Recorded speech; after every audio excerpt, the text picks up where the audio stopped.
Hello, welcome to Be Young Essential Oil University, where we are committed to bring to you the highest quality education on essential oils.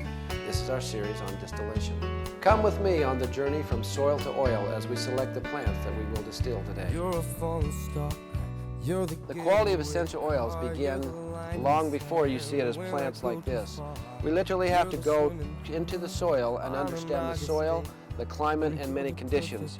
Here, as you can see, we have some beautiful peppermint growing. This typically is a representation of the spread that you'll have in a peppermint field. Most distillers will wait until the peppermint is 2/3 in bloom before they'll harvest. That guarantees them the highest quality of composition within the peppermint plant. This is the peppermint that we are going to distill today. It takes 1 acre of peppermint to produce 150 pounds of essential oil.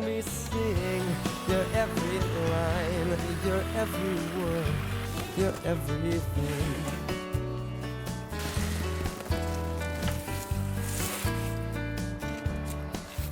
This is what will go into our distillery to produce our 5 ml of essential oil.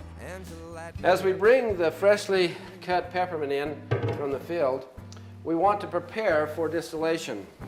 It is very important to note that high quality essential oils can be destroyed in this process if we do not understand the correct way to distill the plants.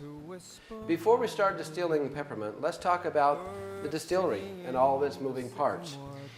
This is the cook chamber, and it's divided into 2 parts, the steam generating area and the cooking area. The steam is generated from a propane burner that warms the water to steam within this here torch area. The steam passes through the plant material into this pipe up into a coiled condenser. And as you can see, the coils within the condenser, the oil and steam is condensed. It comes out as water and essential oil into the separator and floats to the top where we can see the essential oil. This is the apparatus for distillation. Okay, now we will load the cook chamber. The cook chamber is a chamber inside of a chamber. As you can see, there's a screen on the very top there that holds any particles from exiting into this condenser. We'll gently and precisely add this to our cook chamber. Now, it's very important that as we're loading this into our cook chamber, that we make sure that it is packed tightly around the edges, because steam follows the course of least resistance, and if we do not pack it correctly, we can literally have an escaping of steam and cause a scorching to the essential oils. Once the plants are packed tightly within the cook chamber, we add to the bottom a screen that allows the steam to penetrate through into the cooked material, so we can acquire essential oils from non-pressure steam distillation. Just saying this, sweet dreams till sunbeams find you. Now that the cook chamber is complete and primed and ready, we want to take a close look at the condenser. Here is where the steam will enter the condenser, exiting out of the pipe on this end. These coils are what the cold water passes through, causing a recondensing of the steam and essential oil vapors, which will come back down into this pipe and on out. As we put the collecting tube on, it slides down and into this sleeve. Nowhere is there a gasket or screws to screw it on. It just sits in there, allowing this to literally let steam escape. That way there is no way that we could ever build pressure that would cause damage to the essential oil. The next step to the distillation process is what we call the swan neck. This is a tube that connects your condenser to your separator. This swan neck is just a very straight piece of pipe. Again, no gasketed material here on this end or on this end, and this allows zero pressure to build. We distill at 0 atmospheric pressure. This is the proper way to get the highest quality essential oils available. Now our system's complete. We have our cooker, our condenser, and our separator.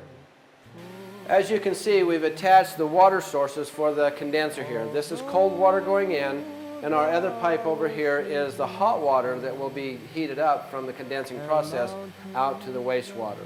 Let's spend some time talking about the separator. There's some very important features here that really need to be seen. As you can see, there's a hollow tube right here allowing the steam to escape. Again, another safety valve to make sure we build zero pressure. Once the oil and water starts coming into the separator, it will come down this center tube and start filling up the bottom here. As you can see, this tube here literally comes out the bottom and the swan neck comes up, and this is the floral water escape. We must add water up beyond this level, otherwise the first drops of essential oil will come in and go into this tube and out into the floral water. As this tube continues to fill with water, it will get all the way up until it hits this here critical point, and then water will begin to come out of here. This will be our floral water, and the essential oil will stay inside of the tube, and it'll start building a deeper and deeper path of peppermint essential oil. As you can see, the peppermint oil floats gently to the top of the water, and now you can see the collection of this wonderful plant's essence.